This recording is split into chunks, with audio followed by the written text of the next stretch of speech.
the one thing with Conor, though, when you do talk about his hands, you got to back it up just a little bit and go, well, what did he do before he landed those punches? Did he landed a punch before he landed the knockout punch, or did he land a kick?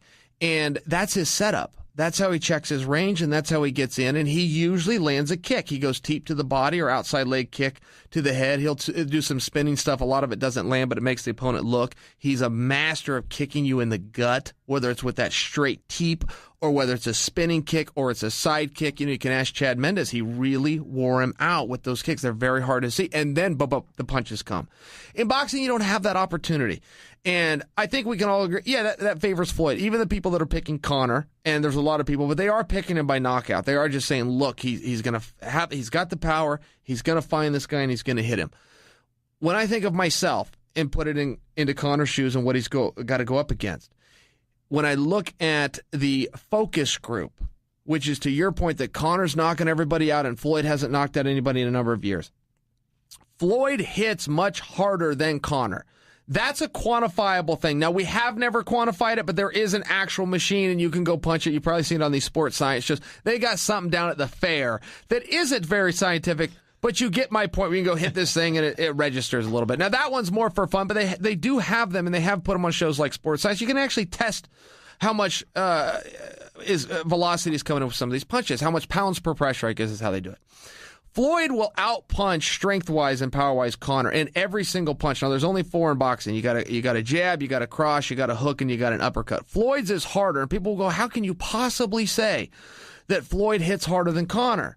Conor's knocking people out, and Floyd's isn't. First off, the gloves, that's a real easy one. People get that. A more sophisticated one that everybody's missing is what Conor's hitting versus what Floyd's hitting. Conor's hitting an MMA guy that spends, as we talked about, 20% of his time getting out of the way of punches and landing punches.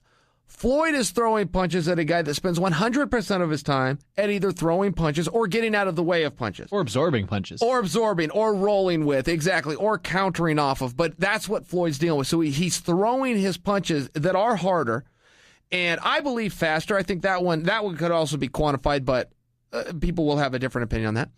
He's throwing them at targets that are masterful of dealing with those strikes. Conor's throwing them at a guy that does MMA, much like I do, and we just aren't as good at that. We just aren't. So I guess that's my 2 cents on that. And the odds are changing, and a lot of people aren't agreeing with me, and I'm standing strong on my claim. But I tell you, I was in for this. I got asked this question yesterday. Sean Wheelock asked me this. I filled in for Ben Askren over on Sean Funky and the Baddest Man. I was funky yesterday. I was Askren, but Sean posed me with a question, and he said, Chael, after the press tour, are you more or less likely to buy this fight? And it was a very hard question for me to answer in those terms because I was in either way. I was on board, man. They're getting my money. There's no way to slice it. I'm paying for that fight. But my anticipation has grown. And the one thing that drives this industry is the speculation. You get a guy like me that comes on here and makes a perfectly logical, historical, I'm bringing evidence in, I'm comparing their 2 fights, argument to the claim that Conor has next to no chance at victory. But you have other people, and in this case, more people, saying what you're saying. Hey, not so fast. Okay, this isn't taking LeBron and moving him over to tennis. You're taking an all-around fighter and limiting his fighting, but he's still fighting. And you're putting him with a guy that specializes. This is not apples to oranges. Maybe it's just a different sized apple to another apple. I don't agree. You're not going to win me over, but I do have to acknowledge a lot of people are on your side. More people that are on mine than are on mine. And the odds are reflecting. Tie it back to the bet DSI. That's why it's changed from 25. I thought 25-1 was too close. I thought that was too close. I know you can't get action if you start going that high. Who's going to throw their money down? They can't get any return. I thought that was too close. We're at 6-1. We are at 6-1. I cannot deny that popular opinion sides with you. Yeah, and I think that a lot of people actually just want to see Conor beat Floyd. I mean, you're talking about the press conferences, and it's no secret that Conor's the favorite. I mean, he's the underdog. Everyone knows he's the underdog. As much people can talk about, oh yeah, he does have a chance, but everyone knows he's the underdog. He's going up against a big fish in Floyd Mayweather. Now, does that reflect in their betting? Probably a little bit. But when common sense comes down, when fight night rolls around and they're like, I might lose some money, but just to support Conor in that. To be part of it. Just to be part of that and say, hey, in case the moon does jump in front of the sun and the sky turns black and Conor does knock out Floyd, I was right there, and that's a story to tell. Yeah. Because you bet on Floyd. It's kind of, okay, I'm going to use a slight analogy.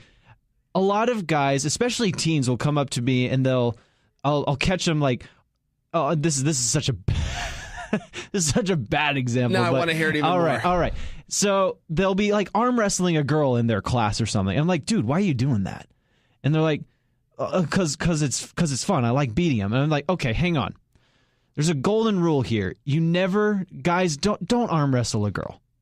There's two reasons why. One, if you win, you're just a punk. You're a bully that just beat up on the weaker vessel, basically. And if you lose, not great. You have eternal shame at that point.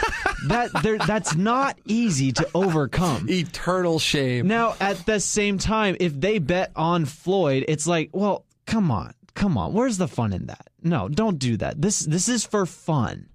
We're going to watch the fight, probably not because just in case Conor does beat Floyd, but we want to see Conor go up against someone and actually do it because he says he's going to do it. And yes, we're watching for the spectacle, like you say, because I remember a little bit Mayweather and Pacquiao. I remember the hype for that, but I don't remember it being this big. Sure. I mean, oh, make no mistake, it was not. Jacob, they sold out 4 arenas for a press conference, and they didn't even give themselves an opportune time. They're doing this at 3 o'clock in the afternoon on weekdays. Yeah. And they sold out arenas. Yeah. That's insane. I mean, if you're a boxing promoter and you're sitting down with your fellow executives in an office, you're coming up with a business plan. If some jerk in the room says, yeah, let's make some money by selling tickets to a presser, he's out. They're cutting him right there. Nobody would even suggest such a silly notion. Jacob, they did it 4 days in a row. I don't know what tickets went for. I mean, I got to think these are $10. I can't imagine that you're selling them. There's a report. I don't know if I believe it. A report that they were scalping them on the streets in L.A., that people got in early, bought them, were scalping, and that they were selling. I can't deny it. Even though I don't know that I believe it, I can't deny it. The place was packed, and Toronto was bigger. Toronto had more people the second day than LA had the first. And LA, I'm telling you, it's packed. I don't have official numbers or a fire marshal capacity code. I just know what my eyes told me, and my eyes told me that place is packed. Mm-hmm. Is it sold out? I'm not making that claim. Is it packed? You bet your ass it was. Toronto, I can tell you it was sold out. Mm-hmm. They probably broke some rules. They had so many people. It was insane. It looked like a NASCAR event. The way it was set up when everybody's outside and they're in a bleacher system that's elevated. It looked like a NASCAR event. Yeah. This is a press conference with no chance of a fight breaking out. They're claiming, I don't know if you saw this. This will blow your mind. They are claiming that the first run of tickets, and that gets, you can't even buy those. That gets released to special email lists and casinos pick them up and everything else. They are claiming, they are selling them for $89,000. Now, those are the tickets that Stallone and Schwarzenegger, Mark Wahlberg, they're going to buy those tickets. Yeah. That gets you one seat. If you want to bring a date, you better have another $89,000. Can you imagine? That's a year. That's a year's pay. Before taxes. Before you pay tax, that's a salary with benefits. You get $89,000, and they're going to sell them. Yeah. It sounds insane to you and I in Oregon. Hey, there's some guys in L.A., some guys in New York coming in, some guys coming in from overseas. They're going to throw it down. They might even bring the family, some of these guys. I can't relate to it. I don't get it. You talked about the psychology of a gambler, and you're